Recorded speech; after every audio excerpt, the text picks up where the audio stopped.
Hello. Now आज हम लोग स्टार्ट करते हैं। हम लोग फीमेल रिप्रोडक्टिव पार्ट का प्रीवियस वीडियो हम लोग बनाए हुए थे और आज हम लोग पढ़ेंगे the megasporangium.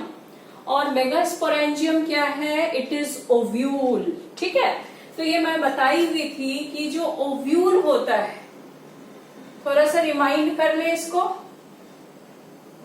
This is ovary and ovary के अंदर में ही क्या था? This is ovule. ये पार्ट क्या हो गया? ओव्यूल। तो हम लोग इसी का स्ट्रक्चर को पढ़ने जा रहे हैं। ठीक है, and this ovule is technically called what? The megasporangium. इसको हम लोग टेक्निकली ओव्यूल को क्या करते हैं? मेगा, है ना। मेगा मतलब क्या होता है? बिग। मेगा मतलब क्या होता है? बिग, लार्ज, बड़ा। ठीक है, स्पोरेंजियम, माइक्रोस्पोरेंजियम वहां पढ़े थे। माइक्रो मतलब क्या था? स्मॉल, है ना। और यहाँ पे क्या है? मेगास्पोरेंजियम मतलब ओव्यूल के बारे में जानना है। तो ओव्यूल का स्ट्रक्चर कैसा होता है? ओवरी के अंदर में ही ओव्यूल प्रेजेंट होते हैं और इस ओव्यूल के स्ट्रक्चर को समझना है पॉइंट वाइज, बहुत अच्छे से इसको समझना है। बहुत सारे क्वेश्चंस इस पे आते हैं। क्लियर? नाउ तो हम लोग इसको रब करेंगे और इस पे थोड़ा एम्फेसिस करते हैं कि ओव्यूल में मेजर स्ट्रक्चर क्या क्या प्रेजेंट होते हैं। This type of ovule is commonly found in all majority of the angiospermic plant. ठीक है, 82% ऑफ द एंजियोस्पर्मिक प्लांट में anatropous type of ovule is present. अभी तुम लोग को नया लग रहा होगा कि ये मैम एनाट्रोपस क्या बोल रही हैं। ठीक है, धीरे धीरे ये बात समझ में आएगी। एनाट्रोपस मतलब क्या होता है? इन्वर्टेड। एनाट्रोपस मतलब क्या हो गया? इन्वर्टेड। क्लियर? तो स्ट्रेट क्या होता होगा? स्ट्रेट के बारे में जानोगे तब तो इन्वर्टेड, लेकिन मोस्ट कॉमन टाइप ऑफ जो ओव्यूल होते हैं that is what? Anatropous ovule. और अभी एनाट्रोपस को भी भूल जाओ, अभी सिर्फ और सिर्फ ओव्यूल को समझो। What is ovule? Clear? Now तो द फर्स्ट स्ट्रक्चर हम लोग क्या देख रहे हैं? The stock is present. ठीक है, फ्यूनिकल। फ्यूनिकल एक ऐसा स्ट्रक्चर है जो ओव्यूल में स्टॉक को बनाता है और इसी फ्यूनिकल के हेल्प से यहाँ पे ये प्लासेंटा बताए हुए थे, प्लासेंटा प्रेजेंट होता है। प्लासेंटा से ये अटैच्ड होता है फ्यूनिकल। ठीक है, और प्लासेंटा ओवरी के बेसल रीजन में प्रेजेंट होते हैं। ठीक, नाउ जैसे ये ओवरी है, दिस इज ओवरी, यहीं पे प्लासेंटा मान लो प्रेजेंट है, इसी से फ्यूनिकल लगा हुआ है। समझ में आ रहा है? तो ये फ्यूनिकल हुआ, ये प्लासेंटा हुआ। क्लियर? तो फ्यूनिकल क्या हो गया? It is stock. Funicle is what? It is stalk of the ovule. This part is what? Stock, है ना। ये स्टॉक हो गया। Stock of the ovule is called what? Funicle. Number 1 is very clear. Number 2 is what? Hilum. Number 2 क्या हो गया? Hilum. ठीक है, तो व्हाट इज हाइलम? देखो ये हम लोग समझ गए। यहां से यहां तक का जो रीजन है, this part is what? Funicle. यहां से यहां तक के पार्ट को क्या कहेंगे? फ्यूनिकल। एंड यहां से यहां तक के पार्ट को क्या कहेंगे? ओव्यूल। ठीक है, मीन्स की major body of the ovule तो यही है, ये तो स्टॉक है। क्लियर है? मेजर बॉडी ओव्यूल का तो ये है और ये क्या हमारा? स्टॉक है। ठीक, तो हाइलम को समझाने के लिए ये मैं बता रही हूं कि the major part of the body of ovule is attached with the funicle at that region is called what? Hilum. इसी रीजन को हम क्या कहते हैं? हाइलम। मान लो, ठीक है, ये रीजन को मैंने क्या लिखा है? हाइलम लिखा हुआ है। कहने का सेंस क्या है? ये मेजर पार्ट हमारा क्या हो गया? Ovule. ovule, body of the ovule, and this region is called what? Stalk of the ovule. तो जंक्शन, जहां पे दो चीज पॉइंट मिल रहे हैं, उस रीजन को मैं क्या बोलूंगी? जंक्शन. तो जंक्शन रीजन को और अटैचमेंट रीजन को ही हम क्या कहते हैं? हाइलम. ये बात क्लियर हुआ? Funicle is a stalk and this is major part of the body of ovule, and the region where major part of the body of ovule is attached with the funicle is called what? Hilum. That region is called what? Hilum. इसको समझना ही होगा. अगर इसको नहीं समझोगे तो आगे जितना भी पॉइंट मैं बताऊंगी वो क्लियर नहीं होगा, इसलिए इसको अच्छे से समझो. Funicle is stalk of the ovule. Hilum क्या हो गया? हाइलम एक ऐसा रीजन है, बहुत हाई फाई फंडा नहीं समझ में आता. हाइलम एक ऐसा पॉइंट है, ऐसा रीजन है जहां पे ओव्यूल का मेजर पार्ट जो है वो अटैच्ड होता है. मान लो ये ओव्यूल है, this is ovule, this is stock, और ओव्यूल का जो बॉडी है कहीं तो अटैच्ड हो रहा होगा. उस अटैच्ड पॉइंट को, अटैचमेंट को ही हम क्या कहते हैं? Hilum. Number third, funicle. Number third is what? Funicle. ये चीज यहां पे नहीं बताया गया है, लेकिन यहां पे sorry, funicle not, it is a raphe, sorry. Number third is what? Raphe. Number third क्या हो गया? रेफे. ठीक है, तो रेफे क्या होता है? हाइलम का बल्ज्ड पार्ट. हाइलम का जो बल्ज्ड पार्ट होता है, मान लो ये पॉइंट इज व्हाट? ये फ्यूनिकल हो गया, और इस पॉइंट को ही हम लोग क्या कह रहे हैं? हाइलम कह रहे हैं. तो हाइलम का जो बल्ज्ड पार्ट होगा, हाइलम अगर ऊपर के तरफ और एक्सटेंड कर जाता है, bulged part of the hilum is called what? Raphe. तो इस रीजन को हम लोग क्या कहते हैं? रेफे कहते हैं. क्लियर? एक बार मैं देखती हूं. मैं देखने गई थी कि रिकॉर्डिंग हो भी रहा है कि नहीं हो रहा है. ठीक है, नहीं तो मेरा इतना बोलना बेकार हो जाता. तो funicle is stalk of the ovule, hilum is a junction point where part of the body of the ovule attached with the funicle, and raphe is what? Hilum के जो बल्ज्ड पार्ट होते हैं उसी को हम क्या कहेंगे? रेफे कहते हैं. Clear? Now number 4 is what? Integument.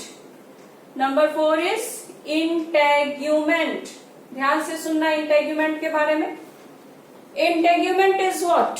Skin. Integument ऐसा पढ़ते हो ना, तो यहां भी ओव्यूल का इंटेग्यूमेंट है. इंटेग्यूमेंट क्या होता है? आउटर मोस्ट कवरिंग, और covering of the ovule is called what? Integument. It is a covering of the ovule is called what? Integument. ये जो कवरिंग यहाँ पे दिखाई गई है, this covering, outermost covering is called what? Integument. Clear? Now, on the basis of integument, है ना, integument के basis पे, ठीक है, ओव्यूल को हम कैटेगराइज कर सकते हैं. On the basis of integument, ovules are categorized into various type. ठीक, तो ये वेरियस टाइप क्या होते हैं इंटेग्यूमेंट के बेसिस पे? नंबर 1 यूनिटेग्मिक. यूनिटेग्मिक, यूनि मतलब क्या होता है? सिंगल. टेग्मा मतलब क्या होता है? लेयर, स्किन, है ना. यूनिटेग्मिक, अगर ओव्यूल पे सिंगल लेयर की कवरिंग हो तो उसको हम क्या कहेंगे? यूनिटेग्मिक. एग्जाम्पल आप लोग को याद रखने हैं. जिम्नोस्पर्म. जो जिम्नोस्पर्म होता है उसमें यूनिटेग्मिक कंडीशन ही होता है. उसके भी जो ओव्यूल होते हैं ना, वो सिंगल लेयर के ही होते हैं. वो क्या होंगे? सिंगल लेयर के होते हैं, इसलिए हम इसको क्या कहेंगे? Unitegmic. And example is what? Gymnosperm. Number 2 is what? Bitegmic. Bitegmic, bi मतलब क्या है? टू. ठीक है, जिसमें 2 लेयर्स ऑफ इंटेग्यूमेंट प्रेजेंट होंगे, उसको हम लोग क्या कहेंगे, बाइटेगमिक। तो यहां एक लेयर हो गया, ये 2 लेयर हो गया, तो bitegmic. Example, 82% of angiospermic plant, ठीक है, बाइटेगमिक क्या हो गया, 82%। मैं ये बताई हूं कि आपके बुक में बाइटेगमिक कंडीशन ही दिया है, जिस भी ओव्यूल में 2 इंटेग्यूमेंट प्रेजेंट होंगे, 2 लेयर्स ऑफ इंटेग्यूमेंट प्रेजेंट होंगे, उसको हम लोग क्या कहेंगे, बाइटेगमिक। 82% ऑफ एंजियोस्पर्मिक प्लांट में बाइटेगमिक कंडीशन ही प्रेजेंट होता है। Clear. Number 3rd is ategmic. Number 3rd is what, ategmic. A जहां भी लग गया, एब्सेंट। अगर ओव्यूल में इंटेग्यूमेंट हो ही नहीं, if there is no integument is present in an ovule, is called what, ategmic. ठीक है, एग्जाम्पल क्या हो जाएगा, सैंटनम, चंदन, सैंडलवुड जानते हो ना, सैंटलम, दैट इज व्हाट, सैंटलम। ठीक है, अब क्या है, बहुत इंटरेस्टिंग है एक चीज और, number 4, if 3rd integument is present,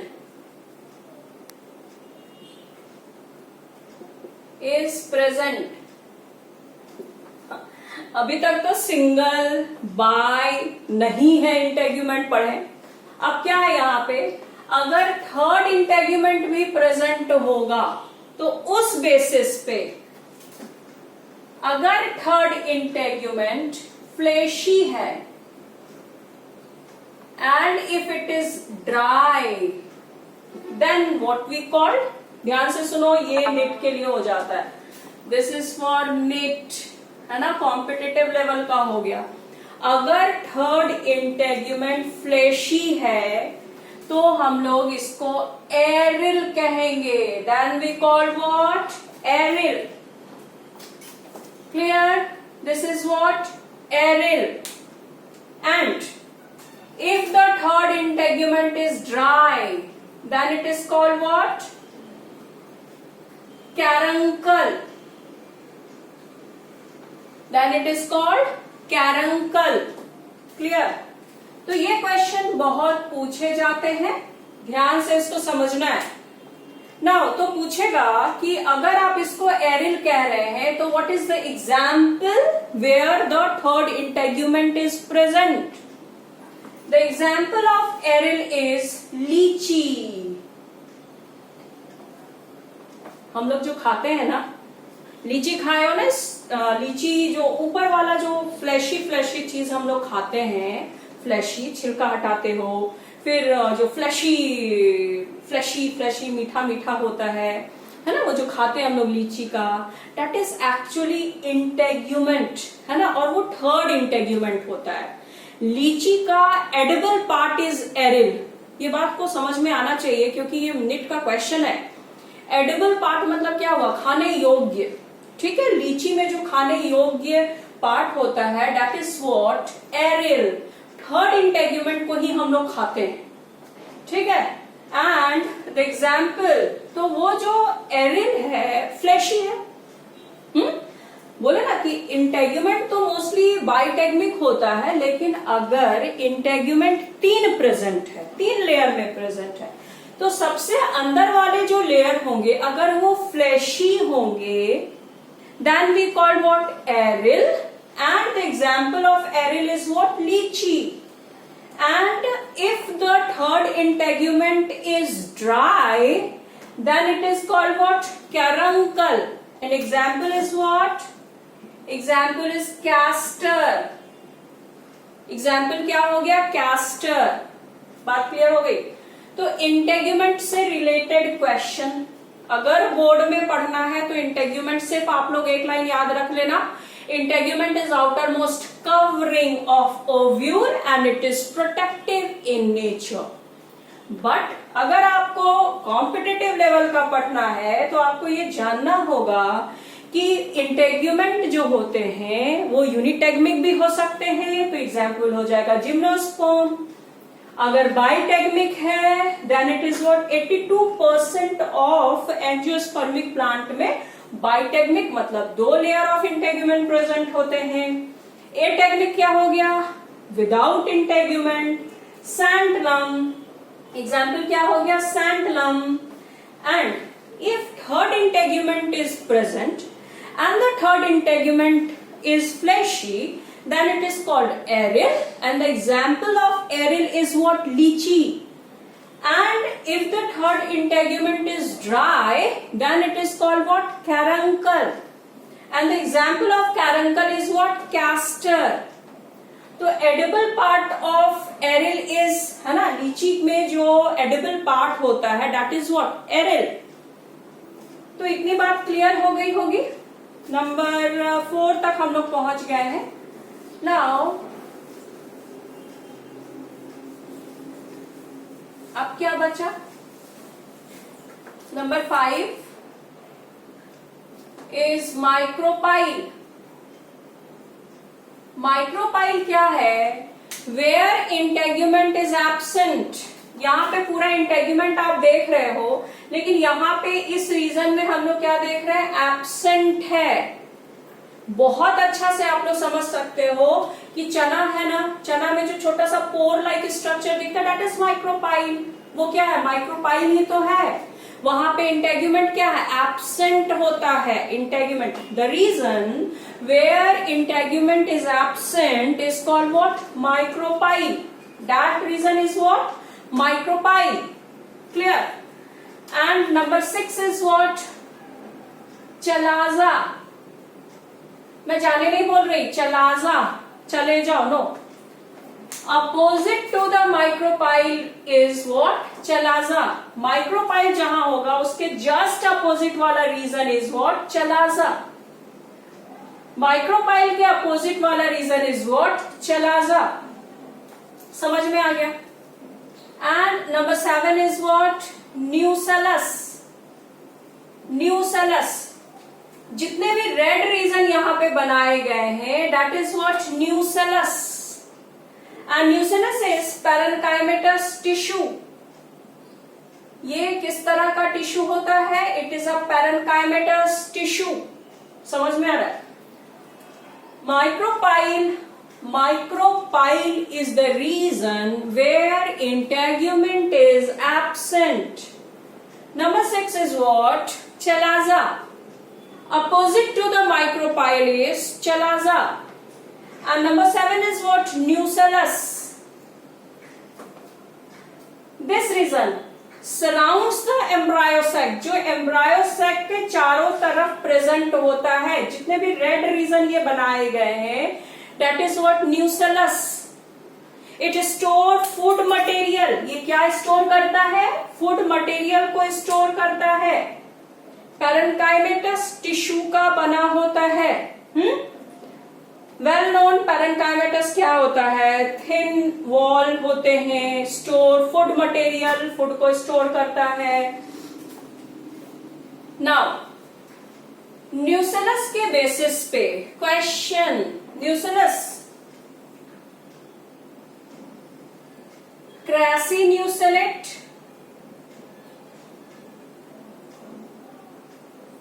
number 1. Tenuinucellate. ये क्या है? बहुत बार ये देखने को मिलेगा. क्रासिन्यूसेलेट, टेन्यूसेलेट. ठीक है. तो क्रासिन्यूसेलेट क्या होता है? जहां पे न्यूसेलस वेल डेवलप हो. क्रासिन्यूसेलेट्स में मतलब क्या हो गया? न्यूसेलस आर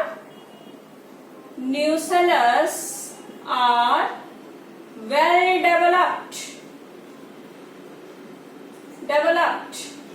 अगर ये nucellus, this region is nucellus, and if this nucellus is well developed, then it is called what? Crassinucellate. 10 unicellate, where nucellus is poorly developed, जहां पे न्यूसेलस क्या होते हैं, पुअरली डेवलप्ड होते हैं, where nucellus is poorly developed, poorly developed, है ना। तो ये 10 यूनिसेलेट हो गया।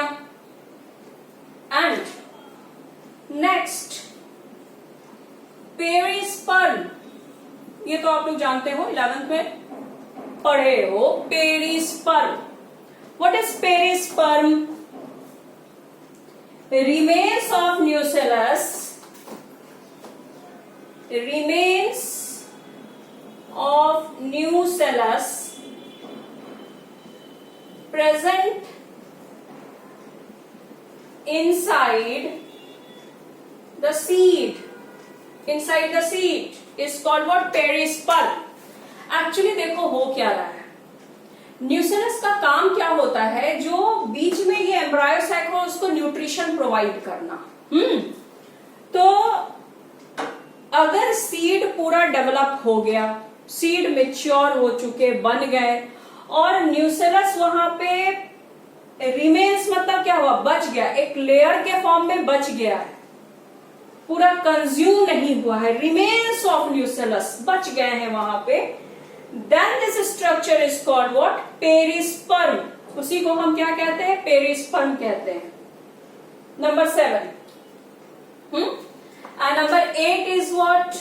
Very important, embryo sac, and this embryo sac is centrally located। embryo sac क्या होता है, ओव्यूल में सेंट्रली लोकेटेड होता है। This region is called what? embryo sac, and this embryo sac is called female